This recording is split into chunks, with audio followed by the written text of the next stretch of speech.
우리에게 주신 하나님의 말씀 사도행전 2장입니다.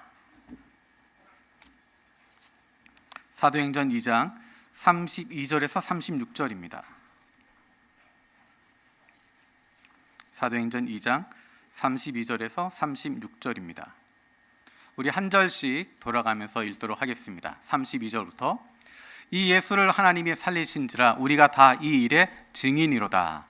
하나님이 오른손으로 예수를 높이심에 그가 약속하신 성령을 아버지께 받아서 너희가 보고 듣는 이것을 부어 주셨느니라. 다윗은 하늘로 올라가지 못하였으나 친히 말하여 이르되 주께서 내 주에게 말씀하시기를 내가 네 원수로 네 발등상이 되게 하기까지 너는 내 우편에 앉아 있으라 하셨다 하였으니. 다 함께 읽겠습니다. 그런즉 이스라엘 온 집은 확실히 알지니 너희가 십자가에 못 박은 이 예수를 하나님이 주와 그리스도가 되게 하셨느니라 하니라. 아멘. 오늘의 말씀은 지난주의 말씀에 일어났던 소동에서 이어지게 됩니다. 여러분 기억하시면 지난주에 오순절에 예수님의 제자들이 성령 충만을 받은 사건 기억하실 겁니다. 오순절에 성령 충만을 받은 예수님의 제자들이 각 나라 언어로, 여러 나라 언어로 말하기 시작합니다. 방언이라고 표현되어 있는데 그것이 여러 나라 말이란 뜻입니다. 여러 나라 말로 막 소리를 지르기 시작합니다. 큰 메시지를 선포하기 시작합니다. 그런데 세계 각곳에서 온 많은 사람들이 그 소리를 듣다가 깜짝 놀라게 됩니다. 왜냐하면 내가 태어난 곳, 내가 왔던 지역, 그 동네 말로, 그 나라 말로, 그 민족의 언어로 지금 듣고 있기 때문입니다. 무언가 제자들이 외치고 있는데, 무언가 제자들이 선포하고 있는데 그 이야기가 들리는 겁니다. 저 동쪽 끝에서 왔던 사람들도 자기네 언어로 들리기 시작합니다. 하나님이 하셨던 큰 일을 듣기 시작합니다. 서쪽 끝에서 왔던 사람들도 자기네 언어로, 자기가 있었던 현지의 언어로 그 이야기들을 듣기 시작합니다. 그리고 그들이 소동하기 시작합니다. 이게 어찌 된 일이냐. 그런데 어떤 사람들은 조롱하면서 이야기합니다. 왜냐하면 자기들이 알아들을 수 없기 때문에, 무슨 말인지 모르기 때문에 저것들이 술 취했구나 라고 이야기합니다. 자기들의 기준에서, 자기들의 수준을 생각하면서 저 사람들을 조롱하기 시작합니다. 하나님이 놀라운 일을 하고 계시는데 어떤 사람은 그 가운데 은혜를 받고 그 가운데 변화를 받고 우리가 어떻게 해야 할까, 그런 마음을 가지고 있는데 어떤 사람들은 그것을 보며 조롱하고 있습니다. 조롱하고 비웃고 자기들의 기준대로 저것들이 술 취했구나, 헛소리들 하고 있구나, 아침부터 저 난리를 치고 있구나. 은혜 받고 놀라는 사람들이 있는 반면에 어떤 사람들은 그 상황을 조롱하는 일도 있었습니다. 오늘의 말씀은 거기에서부터 시작이 됩니다. 베드로가 사람들 앞에서 설명을 해줍니다. 지금 일이 어떤 일인지, 어떤 일이 벌어지고 있는지를 잘 설명하게 됩니다. 베드로가 11 사도와 함께 그 앞에 서서 큰 목소리로 이야기합니다. 여러분, 유대 사람 여러분들, 세계 각곳에서 오신 여러분들, 그리고 예루살렘에 살고 있는 여러분들, 내 말에 귀를 기울이십시오. 지금은 아침 9시입니다. 아침 9시부터 술 마시고 이렇게 술 취해서 흥청망청하는 사람 없습니다. 지금 이 일은 하나님께서 선지자 요엘을 통해 하셨던 말씀을 이루고 계시는 것입니다. 그리고 그 일이 무엇인지를 분명하게 이야기를 해줍니다. 예언자 요엘을 통해서, 선지자 요엘을 통해서 하나님이 주셨던 말씀을 이스라엘 백성들에게, 유대 사람들에게, 예루살렘의 주민들에게 다시 한번 일깨워주고 있습니다. 그 이야기가 우리가 지금 읽지 않았지만 앞에 나와 있는 본문 가운데 있습니다. 우리 사도행전 2장 17절에서 21절 말씀 함께 읽겠습니다. 시작. 하나님께서 말씀하신다. 마지막 날에 나는 내 영을 모든 사람에게 부어주겠다. 너희의 아들들과 너희의 딸들은 예언을 하고 너희의 젊은이들은 환상을 보고 너희의 늙은이들은 꿈을 꿀 것이다. 그날에 나는 내 영을 내 남종들과 여종들에게 부어주겠으니 그들도 예언을 할 것이다. 또 나는 위로 하늘에 놀라운 일을 나타내고 아래로 땅에 징조를 나타낼 것이니 곧 피와 불과 자욱한 연기이다. 주님의 크고 영화로운 날이 오기 전에 해는 변해서 어둠이 되고 다른 변에서 피가 될 것이다. 그러나 주의 이름을 부르는 사람은 구원을 얻을 것이다. 아멘. 여러분은 이 말씀을 지금 읽으면서 어떤 게 가장 머릿속에 남습니까? 가장 마음속에 탁 남는 구절 어떤 걸까요? 오직 주의 이름을 부른 사람은 구원을 얻을 것이다. 또 마지막 날에 우리가 아까 찬양했던 마지막 날에 그 찬양이 떠오르기도 합니다. 사실 이 요엘서의 말씀은 유대 사람들한테 굉장히 익숙한 말씀입니다.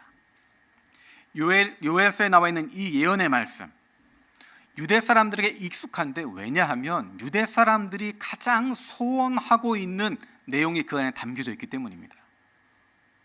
여기까지 힌트를 드렸지만 아직 잘 모르시겠죠? 이 구절을 읽을 때 유대 사람들에게 가장 팍팍팍팍 와닿는 단어가 있습니다. 무엇이냐면 하나님께서 말씀하신다. 마지막 날에, 이 18절에 그날에, 20절에 주님의 크고 영화로운 날이 오기 전에. 이 표현들은 무엇이냐면 우리가 볼 때는 그냥 그날이라고 생각하지만 마지막 날, 그날, 주님의 크고 영화로운 날, 그 표현들은 무엇을 이야기하는 것이냐면 유대인들에게 있어서 메시아가 오시는 날, 하나님이 통치하시는 날, 하나님께서 이스라엘을 회복시키시는 날. 여러분 기억나지 않으세요? 예수님의 제자들이 예수님에게 던졌던 마지막 질문입니다. 주님, 이스라엘을 회복시키실 때가 이때입니까? 그 이야기는 하나님의 때를 기다리고 이스라엘이 회복되고 메시아 오고 왕국이 다시 살아나게 되는 것, 하나님의 왕국이 다시 세워지는 그 소망은 예수님의 제자들만 가지고 있는 것이 아니라 그 당시 유대 사람들이 꿈꿔왔던 것입니다.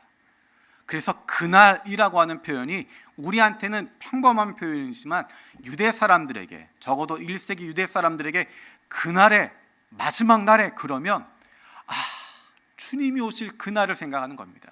지금까지 우리가 지내왔던 이 치욕과 반역의 세월들, 몇백 년 동안 이어왔던 이 식민사회, 페르시아에게 나라가 무너지고 페르시아에게 쫓겨 살고 식민 생활을 하고 그리스 사람들에게 쫓겨 살아가게 되고 지금은 로마 사람들 압제 가운데 살아가고 있는데, 하나님의 나라가 이렇게 눌려 있는데, 온 세계를 다스렸던 다윗의 왕국이 이렇게 쪼그라져 있는데, 이제 하나님의 나라가 살아날 것이다. 다윗의 왕국이 펼쳐질 것이다. 로마를 뒤엎게 되고 유대 사람이라고 하는 것, 이스라엘 백성이라고 하는 것을 자부심을 가지고 떳떳하게 온 세상 가운데 드러내고 당당하게 살아갈 수 있을 것이다. 그날만 기다리고 있습니다. 그것이 바로 구약 성경 마지막에 나와 있는 그날, 마지막 날, 주님의 크고 영화로운 날, 그날에 표현하는 것입니다. 하나님의 임재, 하나님의 통치, 그것이 펼쳐지는 날, 그것입니다. 유대 사람들이 기다리고 있었던 간절한 기다림, 그것이었습니다. 그런데 우리가 사도행전 앞에서 읽었던 것처럼 예수님의 제자들은 그날이 어떤 날인지를 새롭게 깨달았습니다. 예수님께서 이 땅에 오셔서 메시아로서 왕으로서 뒤집는 것, 그것이 아니라 예수님께서 이 땅의 모든 사람을 위해서 십자가에 달려 돌아가시고 하나님께서 그를 살리시고 이제는 그를 하늘로 올리우셔서 하나님 보좌 오른쪽에 앉아 계시다가 이제 곧 그분이 심판주로 오시게 될 그날, 그날 하나님의 통치가 완전히 이 땅 가운데 이루어지게 되고 하나님의 나라가 완전히 서게 될 것이라고 하는 것, 그 소망을 제자들은 품게 됐습니다. 그래서 자기들에게 주어진 사명, 그것은 내게 주어진 사명, 나에게, 우리에게 성령이 임하시면 우리가 예루살렘과 온 유대와 사마리아와 땅끝에서 증인이 될 것이다. 그 소망을 품고 살아가게 되었던 것입니다. 하나님, 예수님께서 제자들에게 약속하셨던 것이 바로 그것입니다. 요엘서를 통해서 하나님이 내 영을 모든 남종과 여종들에게, 내 영을 모든 이들에게 부어주겠다 약속하셨던 그 약속이 바로 요한복음에서 예수님이 말씀하셨던 내가 하늘로 올라가서 아버지께 청하겠으니 아버지께서 주님의 영을 모든 믿는 자에게 부어주실 것이다 말씀하셨던 그 약속, 그 말씀이 바로 이루어지는 것입니다. 그리고 그 약속이 성취되었습니다. 제자들에게 성령이 충만하게 임하게 되었습니다. 거기서 끝나는 것이 아니라 이제 모든 믿는 자들에게 하나님께서 그 영을 부어주실 것이고, 그것이 바로 하나님의 그날, 여호와의 크고 두려운 날이 시작되는 의미가 되는 것이고, 그것이 완성되는 것을 보여주는 기대를 갖게 되는 것이 바로 성령으로 충만케 되는 것입니다.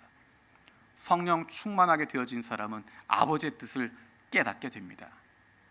이전까지 내 마음대로 살았고 내 뜻대로 살았고 내 경험대로 살았습니다. 모든 일을 보면서 내 경험으로 판단합니다. 내가 지금까지 살아온 거 보니까 이건 이런 뜻이야. 내가 지금까지 들었던 것을 봤을 때 이 상황은 이런 거야. 저 사람의 마음은 이럴 거야. 모든 것을 바라보면서 기준은 언제나 나, 언제나 내 생각, 언제나 내 뜻, 언제나 내 경험이었습니다. 하지만 성령 충만한 사람은 그 기준이 달라집니다. 하나님의 마음을 알기 때문입니다. 예수님께서 성령 충만을 그렇게 간절하게 이야기하셨던 이유는 성령이 충만하면 하나님의 영이 그 안에 머물게 되고 하나님의 영이 그로 하여금 깨닫게 만들어주시고 하나님의 마음을 알게 하시기 때문에, 이전까지는 내가 해석했는데, 내가 중심이 됐는데, 내가 의였는데, 내 경험에 따라 움직였는데, 이제는 내 경험이 아니라, 내 뜻이 아니라, 내 의가 아니라, 내가 주인공이 아니라 하나님이 주인공이 되셔서 하나님의 뜻을 바라볼 수 있게 되고 하나님의 때를 기다릴 수 있게 되고 하나님의 방식이 무엇인지에 관심을 두게 되고, 이제는 내가 아니라 하나님에게 의존할 수 있는, 내 마음이 아니라 하나님의 마음을 따르게 되고, 내 뜻을 관철시키는 것이 아니라 하나님의 뜻이 아버지의 나라에서 이루어졌던 것처럼, 하늘에서 이루어졌던 것처럼 이 땅 위에서도 내 삶 속에서도 이루어지기를 소원하는 삶을 살게 되기 때문입니다. 베드로는 예수님이 어떤 분이신지를 깨달았습니다. 그리고 그것을 사람들 앞에 선포하고 있습니다. 22절에서 24절 말씀 함께 읽겠습니다. 시작. 이스라엘 동포 여러분,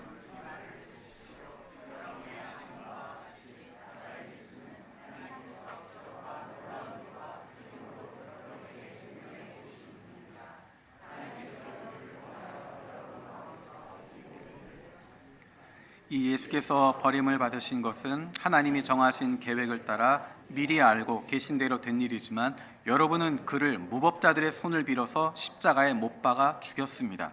그러나 하나님께서는 그를 죽음의 고통에서 풀어서 살리셨습니다. 그가 죽음의 세력에 사로잡혀 있는 것은 있을 수 없는 일이기 때문입니다. 우리 32절도 읽어보게요. 32절. 이 예수를 하나님께서 살리셨습니다. 우리는 모두 이 일의 증인입니다. 아멘. 그래서 오늘 설교의 제목이 우리는 모두 이 일의 증인입니다입니다. 여러분은 제자들이 어떤 일의 증인이라고 생각하십니까? 제자들이 어떤 일에 대해서 증언하고 있다고 생각하십니까? 우리가 다음 주에 다룰 내용은 베드로의 설교를 들은 사람들의 반응입니다. 그 사람들 어떻게 반응을 보이고 어떤 변화를 나타냈는지, 그 결과로 어떤 일이 일어나게 됐는지, 그런 것을 보게 될 텐데, 어쨌든 엄청난 변화가 일어나게 됩니다. 그 이야기는 다음 주에 좀 더 자세하게 다루도록 하겠습니다. 이 시간에 살펴보고자 하는 것은 베드로가 증언했던 것, 예수님의 제자들이 증언했던 것이 도대체 무엇일까? 오늘 본문 말씀 읽었던 거 다시 한번 보겠습니다. 33절에서 36절입니다. 33절에서 시작. 하나님께서는 이 예수를 높이 올리셔서 자기의 오른쪽에 앉히셨습니다. 그는 아버지로부터 약속하신 성령을 받아서 우리에게 부어주셨습니다. 여러분은 지금 이 일을 보기도 하고 듣기도 하고 있습니다. 다윗은 하늘에 올라가지 못하였으나 그는 이렇게 말하였습니다. 주님께서 내 주님께 말씀하시기를 내가 네 원수를 네 발 아래 굴복시키기까지 너는 내 오른쪽에 앉아 있어라 하였습니다. 그러므로 이스라엘 온 집안은 확실히 알아두십시오. 하나님께서는 여러분이 십자가에 못 박은 이 예수를 주님과 그리스도가 되게 하셨습니다. 아멘. 지금 이 설교를 듣고 있는 사람들이 누굴까요?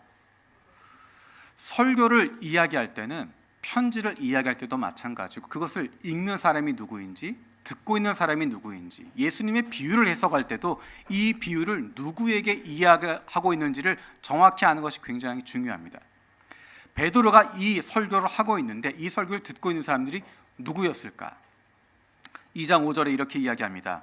예루살렘에는 경건한 유대 사람이 세계 각국에서 와서 살고 있었다.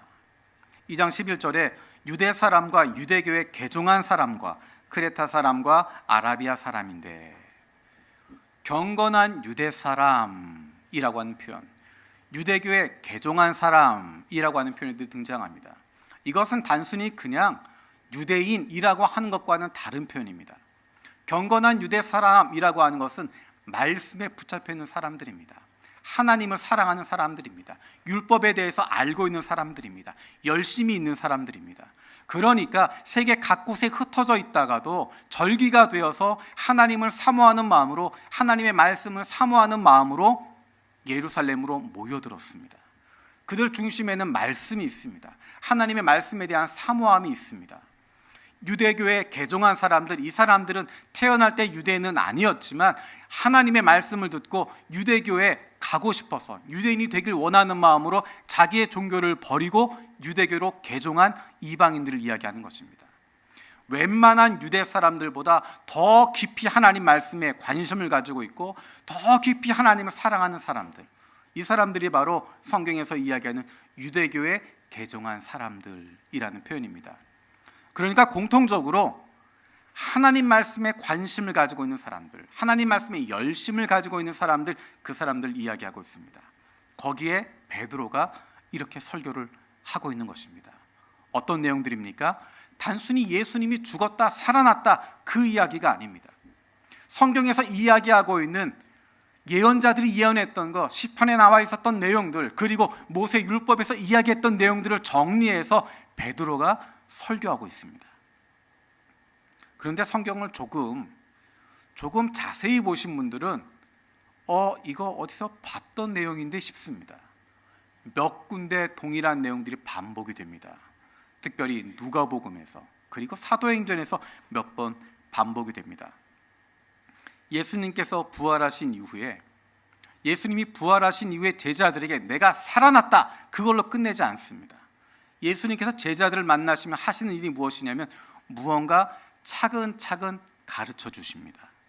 우리 누가복음 24장 25절에서 27절 보겠습니다. 읽겠습니다. 시작.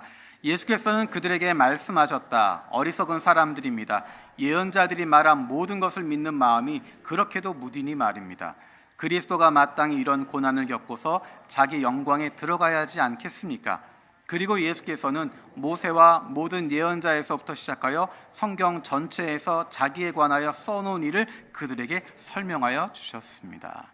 우리가 잘 아는 엠마오로 가는 두 제자를 만나셔서 그들에게 이야기를 해주십니다.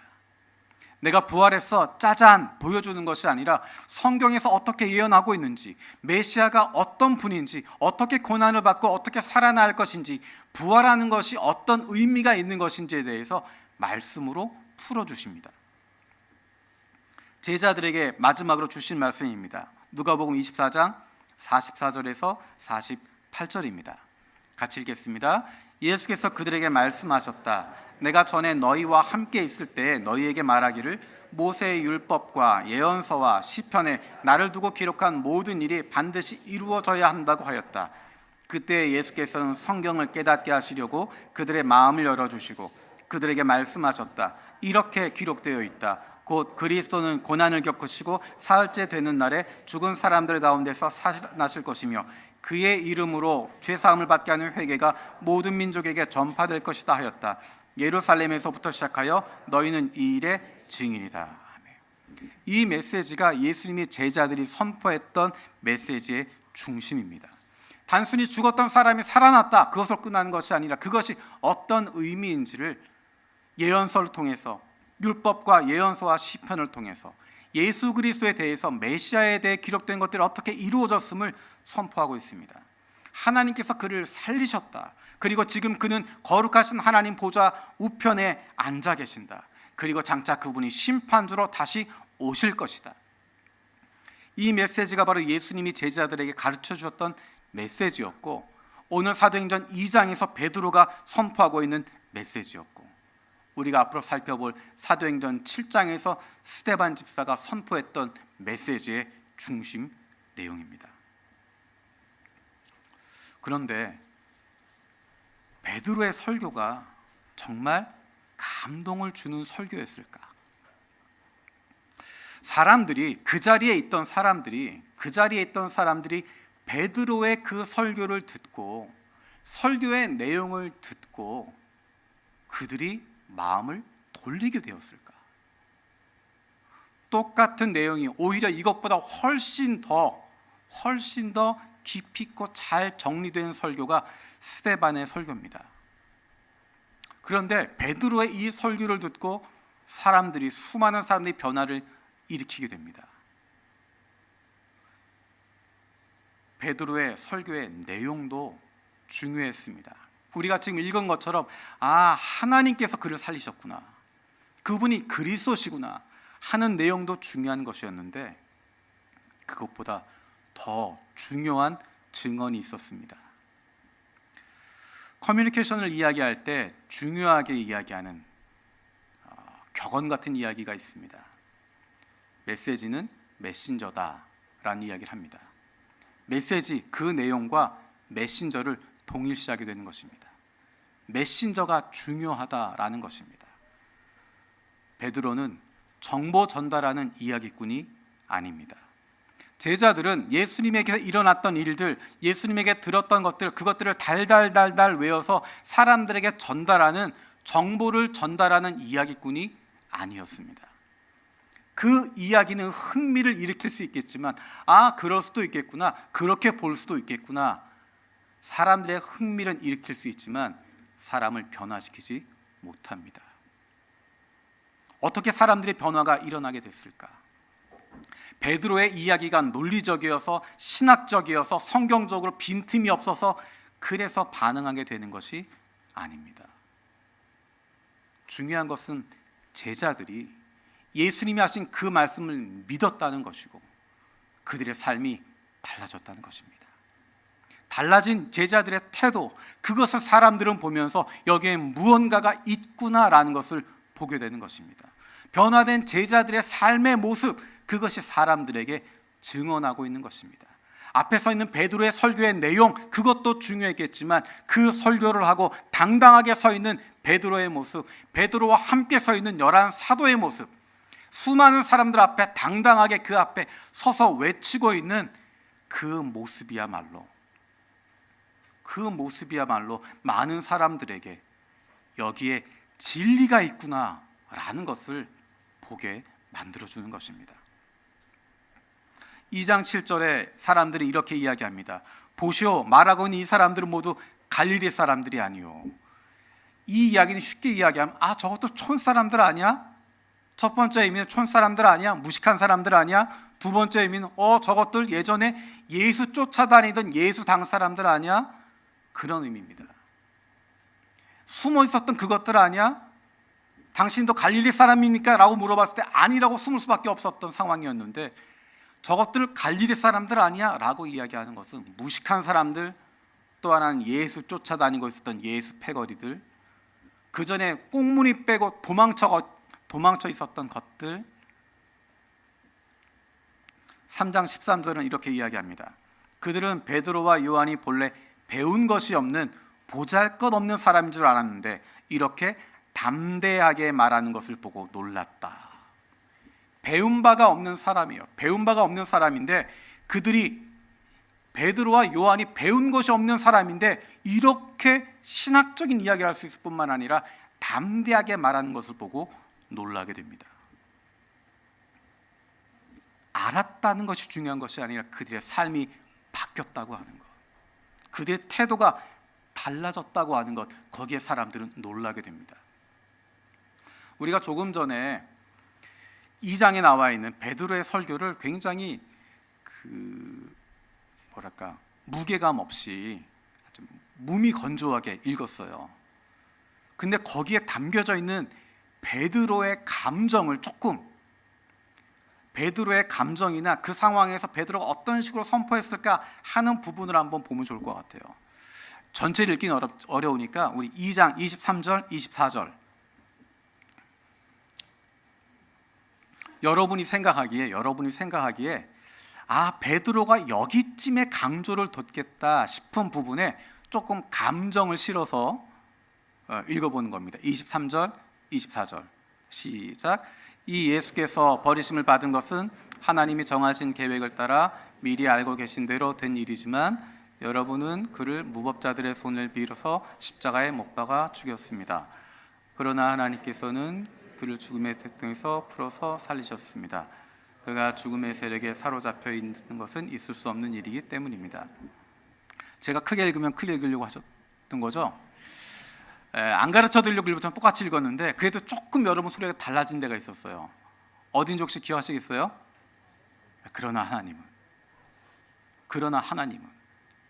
사실은 그 앞에 부분부터 이게 격양이 되는 거예요. 뭐냐면 차분하게 이야기합니다. 나름대로 차분하게 막 선포를 하다가 베드로가 점점 올라가는 거예요. 그리고 두 눈을 부릅뜨고 사람들을 쳐다보면서 메시지하는 겁니다. 뭐냐면 여러분은 그를 무법자들의 손을 빌어서 십자가에 못 박아 죽였습니다. 아마 여기서 잠깐 멈췄을 것 같아요. 한번 쫙 쳐다보면서 하나님이 이렇게 그리스도를 세우셨는데, 이렇게 했는데, 그러니 여러분은 그를 무법자의 손을 빌어서 십자가에 못 박아 죽였습니다. 조용해졌을 거예요. 그러나 하나님은 그를 죽음의 고통에서 풀어 살리셨습니다. 여러분은 죽였지만 여러분이 죽인 것도 아니고 무법자의 손을 빌어서 비겁하게 그를 죽여버렸지만, 십자가에 못 박아 죽여버렸지만 하나님이 살리셨습니다. 36절 또 읽어볼까요? 36절. 그러므로 이스라엘 온 집안은 확실히 알아두십시오. 하나님께서는 여러분이 십자가에 못 박은 이 예수를 주님과 그리스도가 되게 하셨습니다. 지금 설교하고 있는 대상은 누구라고 이야기했어요? 유대인들이에요. 예루살렘 주민들이에요. 어떤 사람들이냐면 모두가 사모하는 마음을 갖고 있는 사람들이 아닙니다. 처음에 이야기했던 것처럼 그 가운데 조롱하는 사람들이 있었어요. 저것들 술 취했구나 아침부터 하는 사람들도 있었습니다. 그 가운데 예수를 향해서 십자가에 못 박으라라고 외쳤던 사람도 있었을 거예요. 그 가운데 어떤 사람이 있는지 잘 알지 못해요. 유대인의 지도자가 있었는지도 알지 못해요. 하지만 베드로는 그 앞에서 당당하게 외치는 겁니다. 여러분이 그리스도를, 하나님의 아들을 무법자의 손을 빌어서 십자가에 못 박혀 죽였습니다. 여러분, 하나님 앞에 범죄한 겁니다. 하나님 앞에서 여러분 범죄한 것입니다. 이스라엘 온 집안은 알아두십시오. 하나님께서 여러분이 십자가에 못 박아 죽인 그 예수를 살리셨습니다. 그를 주님과 그리스도가 되게 하셨습니다.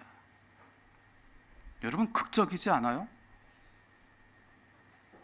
이전까지 베드로는 갈릴리 사람이냐라는 이야기만 들어도 숨었던 사람입니다.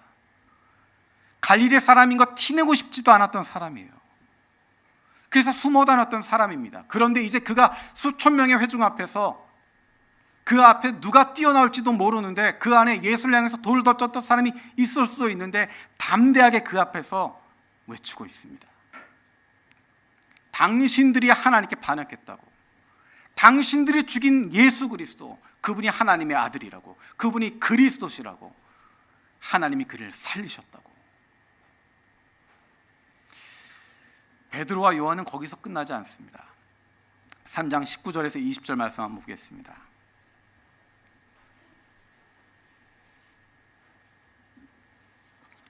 3장 19절에서 20절입니다.